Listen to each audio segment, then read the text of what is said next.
आगे बढ़ते हुए अगली बड़ी खबर महाराष्ट्र की सियासत से जुड़ी हुई है। महाराष्ट्र की सियासत जहां पर लगातार उलटफेर हो रहा है और इस उथल पुथल के बीच में सियासत हाई है।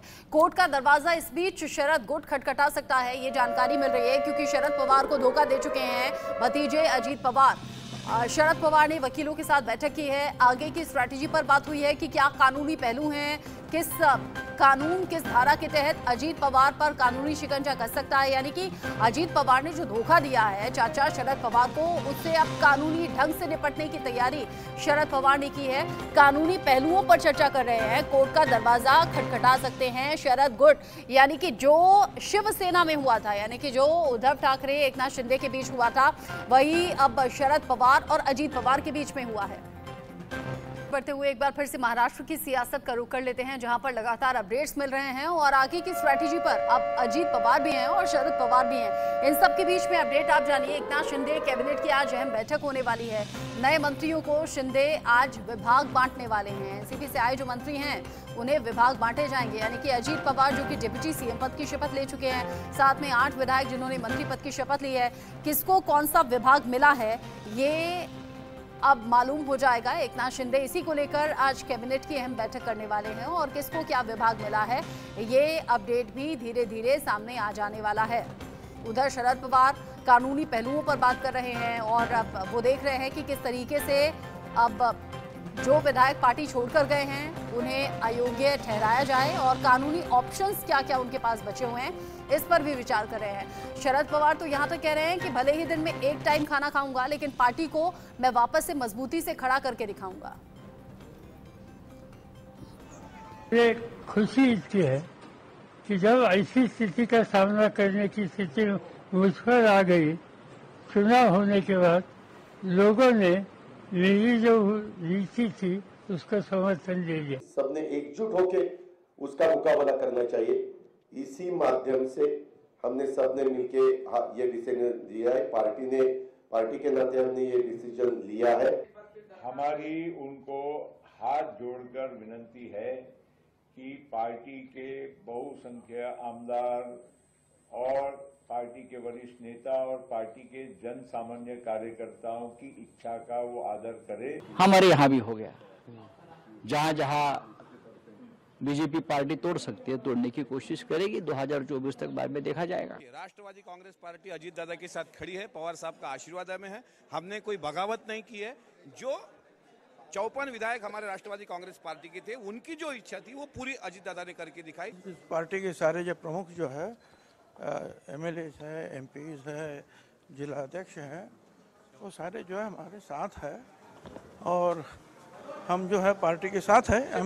100% पवार साहब हमारे तो भगवान है, हमारे देवता है, हमको नेता मानते हैं, उन्होंने पार्टी खड़ी की है। पवार साहब मतलब ही राष्ट्रवादी कांग्रेस पार्टी है कि हम गुरु मानते हैं, हम गुरु उनको मानते हैं, आज से नहीं पहले से मानते हैं और एक गुरु से यही हाथ जोड़ की विनती रहती है कि वो गुरु हमें आशीर्वाद दे। जो भी निर्णय दादा ने लिया वो सोच समझ के लिया रहेगा और हम लोग कार्यकर्ता जो है वो हमेशा दादा हमेशा कार्यकर्ता के पीछे खड़ा रहने वाला आदमी है, तो निश्चित तौर पे दादा ने जो निर्णय लिया वो सोच समझ के लिया।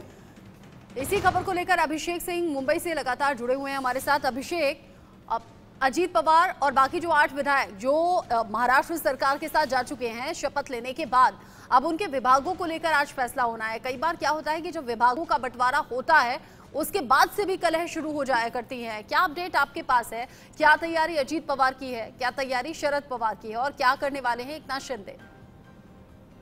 बिल्कुल देखिए, 12 बजे आज महाराष्ट्र कैबिनेट की मीटिंग होने जा रही है। कैबिनेट की मीटिंग तो हमेशा हर वीकली होती है, लेकिन आज की मीटिंग काफी महत्वपूर्ण है क्योंकि अजीत पवार के उप मुख्यमंत्री बनने के बाद उनके साथी जो 9 मंत्री बने हैं, उसके बाद जब पहली कैबिनेट मीटिंग होने जा रही है, कैबिनेट मीटिंग में क्या क्या फैसला होगा यह बड़ा होगा कि क्या पहली कैबिनेट यानी मुख्यमंत्री की मौजूदगी में क्या बड़ा फैसला क्या देखना होगा। सही बात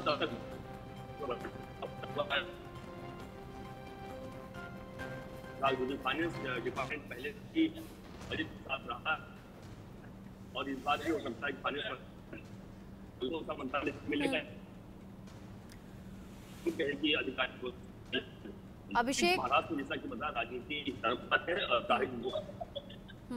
अभिषेक, कुछ नेटवर्क इशू है, आपकी ऑडियो जो है वो ठीक तरीके से मिल नहीं पा रही है, उसे भी ठीक कराने की कोशिश करते हैं और आगे अपडेट्स पर आप नजर बनाए रखिएगा। चूंकि महाराष्ट्र की सियासत में लगातार उठापटक की खबर और उसके बाद आज विभागों का ऐलान हो जाएगा। इस सियासी भूचाल के बाद सियासी पार्टियों में बैठकों का दौर भी जारी है। जैसे मैंने कहा कि उद्धव ठाकरे मीटिंग कर रहे हैं कांग्रेस के साथ, उधर अजीत पवार, उधर शरद पवार और एकनाथ शिंदे आज कैबिनेट मीटिंग कर रहे हैं। उद्धव ठाकरे पार्टी नेताओं के साथ मीटिंग करके आगे की स्ट्रैटेजी पर बात करेंगे। तमाम सांसद और विधायक भी इस बैठक में शामिल रहने वाले हैं।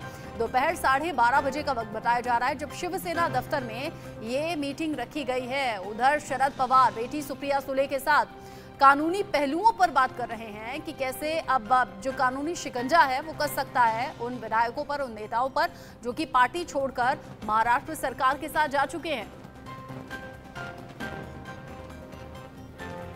एक और बड़ा अपडेट इस बीच जान लीजिए। एनसीपी में बगावत के बाद अब सियासत अलग तरीके से देखी जा रही है, शुरू हो गई है। शरद पवार, अजीत पवार अलग अलग मीटिंग्स करने वाले हैं। जैसे मैंने कहा कि सियासत में अब मीटिंग्स का दौर तेजी से आगे बढ़ रहा है।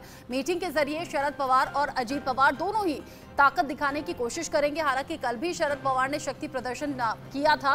5 जुलाई को अब दोनों गुटों की मीटिंग होने वाली है। शरद पवार दोपहर 1 बजे मीटिंग करेंगे, जबकि अजीत पवार की जो मीटिंग है वो सुबह 11 बजे होगी।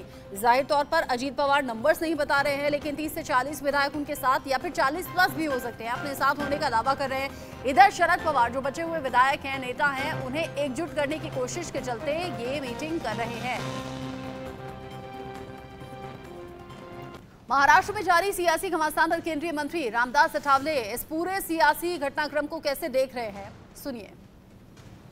केंद्रीय मंत्री रामदास आठवले हैं। आठवले जी, जिस प्रकार से महाराष्ट्र की राजनीति में एक भूचाल आ गया है, उससे 2024 के इलेक्शन में क्या असर आप देखते हैं?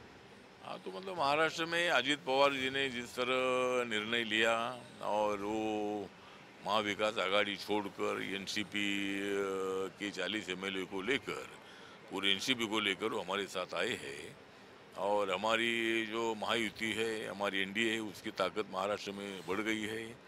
आने वाले लोकसभा के चुनाव में 48 सीटों में से 41-42 सीटें हम जीत सकते हैं और विधानसभा की 200 से ज़्यादा सीटें जीत सकते हैं। क्या इसका असर यूपी में या बिहार में भी देखने को मिलेगा?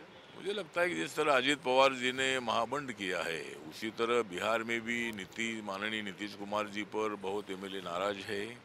नीतीश कुमार जी आरजेडी छोड़कर बीजेपी के पास आए, बीजेपी छोड़कर आरजेडी के पास चले गए, तो इसीलिए बहुत सारे MLA जेडीयू के नाराज है और इसीलिए मतलब जेडीयू में फूट हो सकती है और जेडीयू के भी कई MLA जो है, ये कई MLA बीजेपी के साथ आ सकते हैं। क्या एनडीए के साथ आरएलडी भी आ रहा है? आरएलडी, राष्ट्रीय लोकदल यूपी में? हाँ, जो राष्ट्रीय लोकदल जो है, जो जयंत चौधरी जी है, चयन चौधरी जी पटना की मीटिंग में नहीं गए थे, तो शायद वो भी एनडीए के साथ आ सकते हैं और भी कई राज्यों में टूट-फाट हो सकती है। लेकिन शरद पवार आज शक्ति प्रदर्शन उन्होंने किया है और कह रहे हैं कि हमारी पार्टी फिर से एकजुट होगी। और वहीं अगर आप प्रफुल्ल पटेल को देखें या फिर छगन भुजबल को देखें, जो कोर टीम हुआ करती थी, अब जो है सो अजीत पवार जी के साथ हैं। हाँ, तो मतलब प्रफुल्ल पटेल जी बहुत बड़े सीनियर नेता थे, छगन भुजबल जी थे और बाकी के भी कई वरिष्ठ नेता थे। उन्होंने भी मतलब अजीत पवार जी को साथ दिया है। इसका मतलब है कि उनका कोई शरद पवार को विरोध नहीं है, लेकिन शरद पवार की भूमिका का विरोध उन्होंने करते हुए उन्होंने बीजेपी के साथ आना ये पार्टी के हित का, महाराष्ट्र के हित का, देश के हित का है, इसीलिए उन्होंने ये निर्णय ले लिया है। और इसीलिए मुझे लगता है कि पवार साहब ने रैली की होगी, उसमें लोग आए होंगे, उसमें कोई दिक्कत नहीं है। लेकिन जिस तरह 40 MLA अजीत पवार जी के साथ आई है, तो पूरी पार्टी उनके साथ है और हम उनको सपोर्ट करते रहेंगे और अजीत पवार जी का हम स्वागत करते हैं। आपका बहुत बहुत धन्यवाद। कैमरा पर्सन सुधीर के साथ मनोहर केसरी, इंडिया न्यूज़, दिल्ली।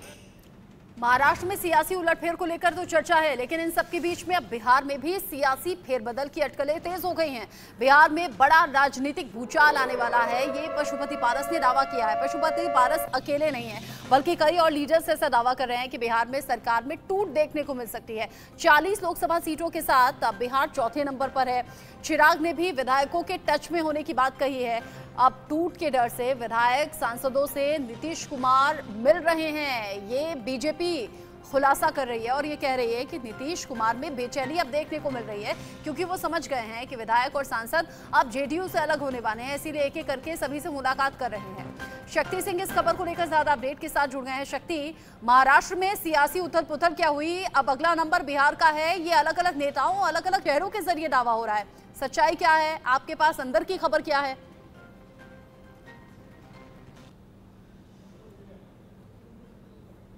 एक बार सवाल फिर से दोहराएं। शक्ति, बिहार सरकार में जो टूट की खबर है, जो दावा अलग अलग चेहरे कर रहे हैं, उनमें सच्चाई क्या है? देखिए, लगातार जब से महागठबंधन में नीतीश कुमार आए हैं उसी समय से लगातार बिहार में कयास लगाया जा रहा है कि जेडीयू में टूट होगी। सुशील मोदी ने कहा कि जेडीयू में टूट होगी और खास करके जेडीयू का जो हिसाब होता है कि जेडीयू में और जब बीजेपी एक साथ ही जो चुनाव लड़ा था जब दोनों ने, तो उस दौरान कई ऐसे सांसद विधायक ऐसे हैं जो जिनका सॉफ्ट कॉर्नर बीजेपी से, किसी आरजेडी से, इसी बात को लेकर सुशील मोदी लगातार कहते रहे हैं कि बीजेपी जेडीयू के अंदर टूट हो सकती है, क्योंकि देखिए 2024 का जो लोकसभा चुनाव होगा तो खास 40 सीटें लोकसभा की है और 16 सीटिंग एमपी जेडीयू के हैं। ऐसे में जब सीटों का बंटवारा होगा तो उस दौरान आरजेडी के कोटे में भी बहुत सारी सीटें जाएगी, जेडीयू कोटे में भी जाएगी, कांग्रेस है, लेफ्ट पार्टियां हैं, तमाम दल हैं महागठबंधन में। ऐसे में कई सीटिंग एमपी के भी जो टिकट हैं जेडीयू के कट सकते हैं। इसी को लेकर सुशील मोदी ने कहा है कि जो जेडीयू में बड़ी टूट होगी और पशुपति पारस ने भी तो आरोप लगा दिया है कि आरजेडी जो है के साथ साथ कई लोग जो आरजेडी में भी जा सकते हैं। तो कहीं ना कहीं बिहार में जिस तरह से नीतीश कुमार अपने विधायक सांसद के साथ मुलाकात कर रहे हैं, देखिए ये मुलाकात